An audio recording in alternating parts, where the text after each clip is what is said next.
Mental Training 101. And now back to Get Warrior Tough with Andrew and Dutch. All right, back at it. Last segment. Andrew and Dutch, Dutch and Andrew. Get Warrior Tough, most monumental hour in media anywhere. Use the hashtag Get Warrior Tough on the Twitter. Dutch is at @DutchColeman. I'm at Warrior Tough PhD. And you know the website, GetWarriorTough.com. All right, Dutch. We're in the home stretch here, buddy. Home stretch. Hiring veterans, D1 athletes. We left off talking about dealing with difficult people, so let's roll right into that. This is a huge one. I am not even kidding about this. This is probably one of my biggest pet peeves, right? When we walk into corporate, people tell us every time a solution to a problem comes up, all the Americans show up. They tell us what we can't. We can't do that. If we can't do this, we can't do that. How do you know? Have you tried it? But what veterans and D1 athletes do have, I call them Americans because they have a can-do attitude. They focus their energy on what it is that we can do and not why we can't do it and it can't be done and it's impossible and I can't. There's a million stories. I got a bunch of stuff just rolling through my head where people were talking about. You have told me in the past, can't, and that just. It just grinds my gears, as some of you older folks would say. Yeah, because the new folks don't even. I mean, pretty soon they ain't going to drive cars. They won't even know what that means. They got automatics now. They don't grind any gears.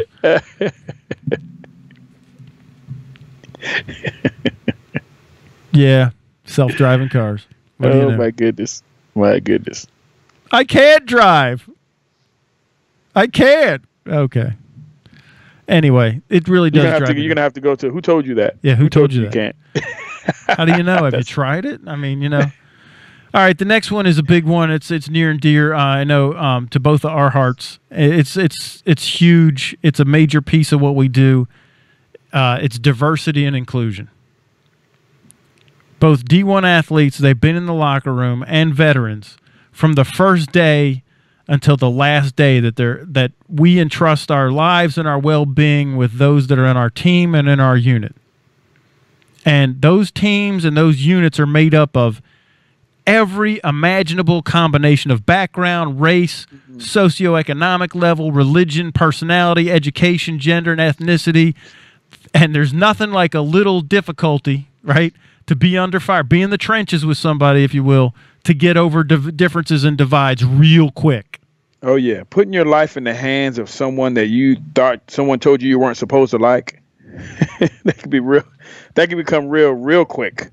I mean, that, you're talking about having to place your life in the hands of someone that all your life you told that race you're not supposed to get along with them, or that gender is inferior to you, or that religion isn't real, or whatever it is.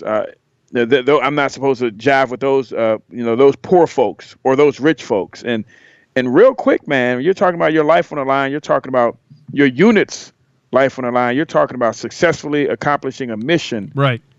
Man, your perspective will change real quick. I remember, like, my first day in boot camp, our senior drill instructor said, there's only one race here, one color. We're green. There might be light green, dark green, different shades of green, but everybody here is green. Same thing in law enforcement. We're blue. Everybody's blue. And that's kind of, and I know at Clemson, everybody's orange, except for the purple guy. But everybody else is orange. Right? I mean, and that's why you wear those team colors. That's why we wear the uniforms. And so what it does is it's not stripping away our identity, but what it does is it allows us to include other people and allow for diversity and inclusion, and in a big way. Because I firmly believe this, Dutch, is that the only reason that there's a bunch of junk going on, that we need diversity and inclusion training, is because people don't know each other. Because once you get to know somebody personally and you go through some difficulty personally and you overcome something together personally, all that stuff, it just falls away. I said in the article, nothing like a little incoming to get over differences, nothing like a little rocket fire to, equalize the playing field. You think those summer workouts are only about learning the plays? No. Or only about getting in shape? You're talking about that bonding period, those summer workouts in that 100-degree heat. You're talking about boot camp. You're talking about, when I fail, we all fail. Putting you on my back when that guy twists his ankle and I got to, carry him on my back through the next phase, through the next obstacle. Those things, those are building. You're building people. And you're talking about when everyone's wearing the same color. There's opportunities for you to be individualized. I mean, you're talking about individual positions. We have a role to play. Yeah. So it's still allowed. It's the personalities are still there. The personalities are going to help you. It's going to help you succeed. It's going to help people get to know you so they can know how to help you. Did you guys have like nicknames for everybody? Because I know like in my units, it's always like, hey, Tex and, Chewalski and all. I mean, we all had, Jelly Donut and, it was, but yeah, everybody had a nickname. Think about athletics. You got different numbers on your chest and on your back, right? So there's some differentiation going on. Oh, yeah. You have your last name on your back or your name tag in your front when you're in the military. You have ranks. Yep. So while we all wearing that same color, there's still room for you to be individuals. Oh, absolutely. And so when you take that to the workforce, you're saying, look, man, I'm giving you room to be who you are, but don't forget we're on the same team. Absolutely. So that's where that diversity and inclusion comes in. I'm giving you space to be who you are without forgetting that we're on the same team with the same mission, and we're going to move forward that way. Right. So when you hire a D1 athlete or a veteran, they've already overcome all of that. They've already had to come past prejudices and whatever, stereotypes that they, that society or whatever their subcultures have, fed them, and they've all had to overcome that. And now they're a bridge. They become a bridge type of a connector. And that's less work you have to do. You're injecting that into your culture and in your workforce immediately upon hiring that person because that's who they are. That's what they're bringing to the table. Absolutely. Okay, then now this next one, monster work ethic. Goes without saying. you can't be one of these elite individuals without having a monster work ethic, or you're going to get kicked out of the system. We're not talking you're not going to be in the system. Yeah, we're not talking about dishonorably discharged veterans who didn't last a week. We're talking about people who were tried and tested. So I'm going to read what I wrote in this article. So for veterans and D1 athletes, entitlement is something for civilian millennials. Please don't lump them in with that group. They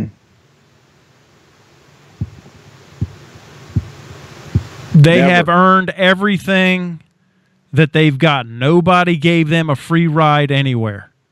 And yes, they're millennials. Yes, they're young. If your company is trying to figure out, I don't know what to do with these millennials and they're all entitled, stop painting with that broad brush. Go find a veteran or a D1 athlete. I guarantee you they don't act like they're entitled.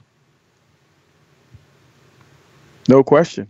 No question. And they've been a part of a program. They've been a part of a program with set standards. They're not asking for more than they got. They understand what they signed up for. And they go and they spend their time trying to hold up their end of the bargain. Not trying to get more, but making sure that they hold up their end of the bargain. Absolutely. Absolutely. And it's just, and again, I shouldn't be ranting again, but I'll put up a veteran and a D1 athlete against anybody's work ethic. Mm-hmm. Because even the laziest veteran, the laziest D1 athlete are still working twice as hard as the rest of us who won't even get up off the couch, but will scream at the TV because they fumbled the ball or whatever. The 300-pound athlete that you watch on the football field, for example, right? They are less in shape than their counterparts on the field, right? So the 300-pound athlete is going to be in less shape than the 210-pound running back, right? Sure. Supposedly. But that 300-pound athlete is in better shape than the average person walking around.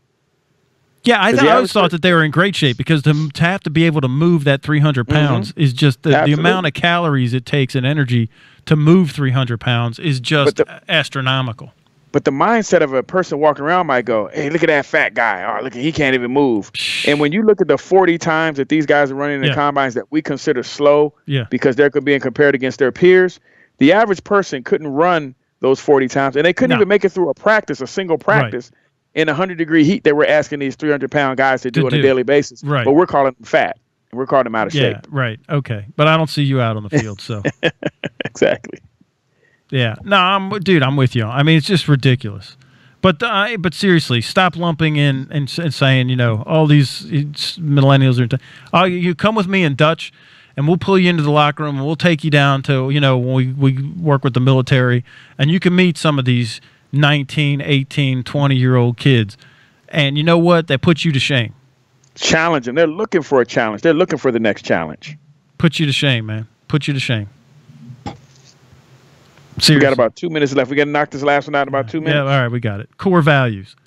Now, every D1 team has their own different values, but I know in the military there is this one set. So I'll let you talk about the athletes. I'm just going to talk about the veterans. But they live by the core values of duty, honor, and respect. They're taught that from day one. Duty, honor, and respect. And that is part of their DNA. Now, most people can barely articulate their own core values if they even have any. If they could tell you what they were, if they did have them, they might not be able to tell you what they were. But these people they know exactly what dictates their actions, habits, and behaviors. They know what their values are. It's duty, honor, and respect. Mm-hmm. If you look at athletes and athletics in general, if you go back to the beginning, a lot of the coaches were former military.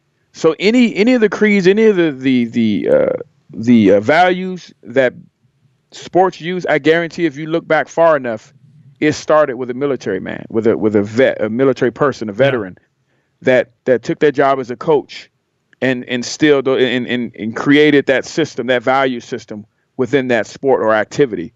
Right. Because that's what we used to do. When you look at the world wars, how our sports industries were crippled every time we were fighting in a world war. Yeah, because some of our best and brightest absolutely had to go, from coaches to athletes to everything. It all begins there. It all begins there. Yeah, so core values. So these folks have a set of core values. They know who they are. They know what values they ascribe to, and what it is their moral compass, their moral anchor. They're rooted and grounded, and it dictates their actions, habits, and behavior. And they can tell you what they are. Yes, they've been brainwashed. As in, their brain has been washed clean. Yes. See what I did there? Reprogrammed, as we always say. Yeah, reprogrammed. Absolutely. All right, so the hour's gone. Dutch, a great show. As always, good to see you. You're as handsome as ever.